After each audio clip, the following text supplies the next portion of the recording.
Okay, we'll go ahead and get started.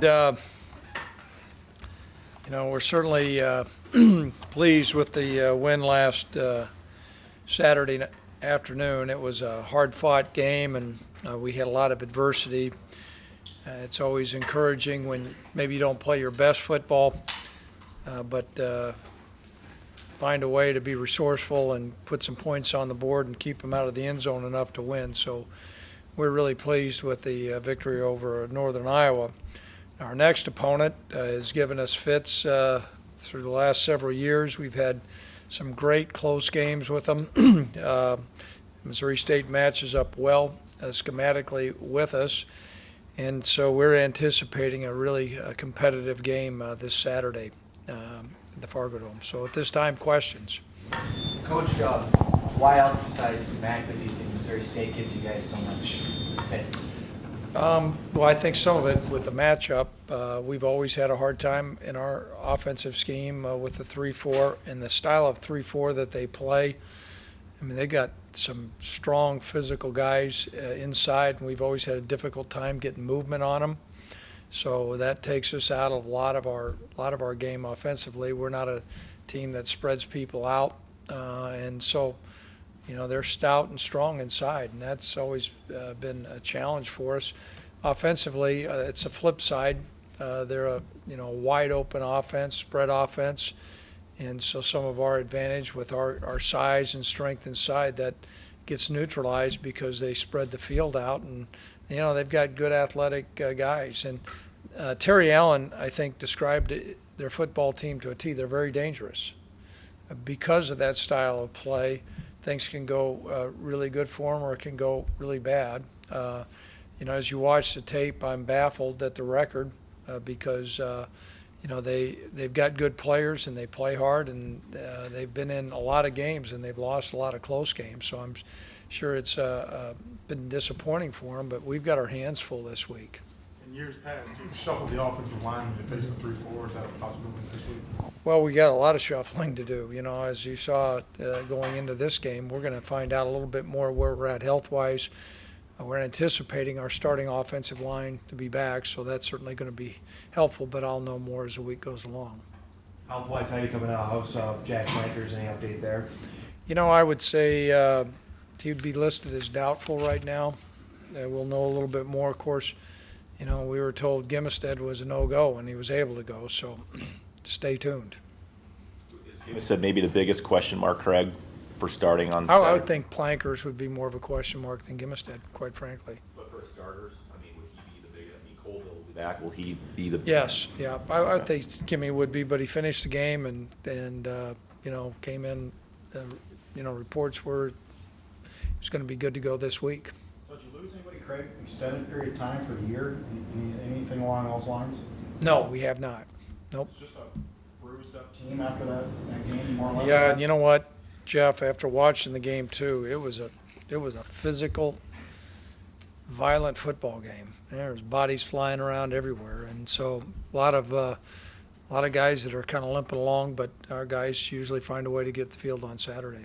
Craig, TV caught you and Farley not exactly having the best of handshakes or saying something. A lot of people have asked me that. I'd mentioned to Coach Farley I was concerned, about his son. He broke his leg. I had broke my leg when I was in college too. Did the same thing, and we talked about that a little bit. And he congratulated me on the win. So I don't know, if there was some. I certainly didn't feel like there's anything. I have a great deal of respect for Coach Farley and want to wish those guys the best the rest of the year. Coach, this is 2 straight weeks you had kind of a slow start on offense in terms of points and penalties. Is there any way to counteract that, I guess, in practice leading up to Sometimes we'll go out and we'll try to feel out an offense to see, a defense to see how they're going to be. And Coach Vegan is pretty deliberate as far as just maybe not opening up the playbook early. I think it's important for us to stay on task. So, last year we played really well defensively against Missouri State, particularly in the first half, and did not capitalize on a lot of the production that our defense had. And so we'll need to be more productive, particularly early in the first half against Missouri State if we want to have a shot to win. Was the plan to play Hines at center all along, all week? Yeah, you know what, well, when Gimme went down, we looked and said, what's our best combination? And Colville had played guard, so the plan was to go with Colville and Jesse. And so that's what we went into until, 10 o'clock Saturday morning. So it had nothing to do with the fact you wanted a heavier guy at center No, against the 3-4? no. Coach, your team has rallied from deficits, 13, 14 points a couple times this year. I know you understand it's great to have that resolved, but are you concerned that you can't keep putting yourself in positions like that? Well, we're just glad we're winning football games. Yeah, you get concerned. What I was concerned about, Jamal, more than that was, fumbling a kickoff return by a guy who's a great returner, dropping a pass interception. Certainly those aren't things that those players want to do. And sometimes you get in a flow of a game and you're going, wow, this is a really talented team we're playing. We need to be making those plays. And so that's maybe more of a concern than getting behind. We've got to just execute better. We had a couple jumps in the first half, and I think you can attribute that. Certainly you got two offensive linemen in there that haven't played, but just the productivity on those other plays, I think we need to do a better job. What is wrong with Jack Plankers? Got a knee meniscus tear in there. Did he play guard before? No. Looked like he played okay. He did. Yep, he did. Jack's a smart guy and big, strong, physical guy, and did a good job while he was in there. Coach, your defense hasn't allowed a fourth quarter touchdown since November of last year. I wasn't aware of that one. Is Wow. that better? Is it conditioning? What in your mind is it shaking out like that while your team has been so good? Well, I think you need to, the first thing to look at the time of possession our offense has had. I mean, if you look at what's gone on in the fourth quarter, our offense typically in the fourth quarter will grind people down. And it doesn't matter who it is, whether it's Kansas State or Northern Iowa, both really good programs. And so that helps. You stay fresh. And then if we're able to be up on people, that changes the complexion. They become one-dimensional. Northern Iowa, that last drive, certainly, our guys, it's a whole lot easier playing defensive end when you're not going to get any run threat. You can just pin your ears back, so that's helped. CJ Smith, you said he had hurt a shoulder last week, but was still able to go. Was he not? Did you not think you would have him Saturday? Did not. Didn't think we'd have him on Wednesday. I was injured on Tuesday. Didn't think we'd have him on Wednesday. Came out and tried to do some things on Thursday, did enough things to where he looked fairly good and was cleared to go ahead and play. And so we started him, and he played well. How has he been progressing throughout the year? Excellent. He's really taken the coaching from John Richardson well. He's worked on his technique. He runs the field well. He's got good athleticism. You saw in the last interception, went up and caught the ball at the highest point. I think he's become more of a physical player, and he's understanding our defensive scheme better. Second half stats, how much do you attribute to Kramer, physical conditioning and all that? Yeah, I think, thanks for bringing that up. Many times, as coaches, position coaches and coordinators, we get a lot of credit for what's going on, but I would say more than half your games are won in the summertime, in the off season.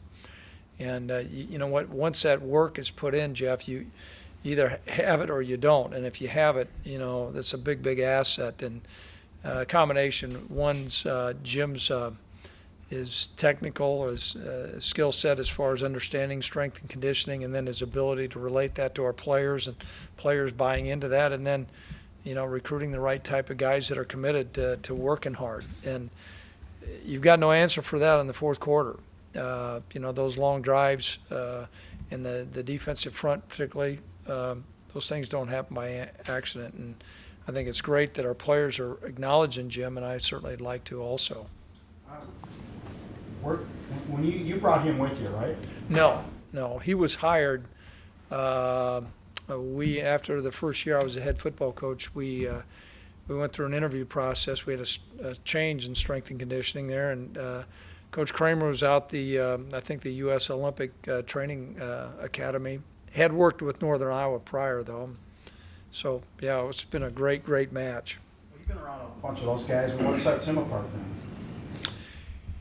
Well, he's always trying to do everything he can to be innovative as far as new exercises, and then, looking at ways to work on explosion, change the direction. And I think the biggest thing is those players know he's invested in them. He's emotionally invested. He gives of his time, and the players really believe. And if Coach Kramer says something, he says, you know what, you need to do this and that. They do it. Coach, talk about Kerry Woods and his progression. Is he challenging for more playing time? Well, after he'd been doing well during fall camp, and then Saturday's game, that was a big time catch against a really good defense, and we're looking at a repetition. What's been positive, we've found more and more players to be able to play meaningful reps, and where Kerry initially maybe was thought of going in as a guy that, okay, he's a substitute wide receiver. You saw him play at a critical time of the game and throw I thought it was a great pass, but it was a pretty difficult catch in the end zone, so we're encouraged about that. There's not a lot of teams, Coach, that have a margin for error where you can make some of the mistakes I think you made Saturday and still beat a team like Northern Iowa. Does that surprise you? A little bit, and I think a little bit because, I was in the middle of the game. I've coached long enough to go, okay, you know what, you keep on not shooting yourself in the foot, but not taking advantage. When Christian Dudzik drops an interception, and you go, well, that's 7 points right there. Same thing against Kansas State. You go, okay, after a while, we're going to need to start cashing in on this. So it's been my experience is that when you're able to win and those things don't align right, that gives you a pretty good understanding that you've got a pretty broad-based, good football team. Coach, you don't have many four-year starters, but one of them is Michael Murphy. What has made Murph so good as a long snapper, and especially considering the year that Emlyn Comp has had? Well, Murph is, he's been very consistent, and the snapper's kind of like the fire department. Nobody knows about him until all of a sudden there's an emergency. Something bad's happened. And as Murph's always answered the bell, he's been very consistent. Do you keep a unofficial stat on hits to the quarterback, legal hits to the quarterback, and how does that play in your defense if it does it all? It looked like Cole Morgan was picking himself up a lot off the turf on Saturday. You know what? We have not kept a stat, but there's been a kind of running tally. After so many hits, it takes a toll on a guy. We are mindful that quarterback is protected. There's always a fine line to make sure if he's getting hit that it's a legal hit. You don't want to have something that's late, but we had more hurries and more pressure on him than what we've had on a Northern Iowa quarterback since I've been here. And without question, I think that had a toll on him. And, we are going to continue to do the best we can to harass these guys. Outside of that 85-yard touchdown, the defense, were you happy with how the defense played overall? I'm happy with the effort. I think that there's some things execution-wise that we can improve on.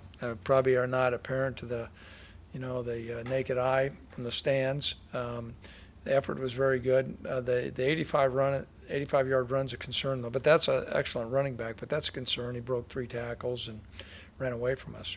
Coach, when preparing for a game like this, do you take more from what Missouri State did in their win against Illinois State, or more from what they did in their loss to South Dakota? You know what? We look at it all. And there's a lot of different things. And we'll look at last year's game extensively also, just the matchups, because they have a lot of players that are returning that played against us. So, between last year's game, previous years, and then what they've done this year that, they've done well, and we're going to plan on that. The guys know about the struggles with Missouri State. I remember last year. Was this something that you'll bring up with they had a hard time with this team? You know what? We'll acknowledge it, but our guys have a really acute memory. I mean, we've had a hard time. It was a couple of years ago. We had playoff game. We go down there and lose 3-0. This has been a dogfight for us, and we're anticipating it'll be that way this year. You talked a little bit about them being a dangerous team, Coach. Can you tell me where have they maybe missed opportunities, or where have they struggled maybe against some of their opponents? Right. I think some things in the kicking game, they've had some challenges there, which has hurt them. And then turnovers have come into play. The quarterbacks a dangerous quarterback throwing the ball, but if you look at his efficiency rating, it's not been great. And so sometimes they put the ball in harm's way. That's hurt him. And then I think that there's some times that they've given up some big plays, and that's hurt him as well.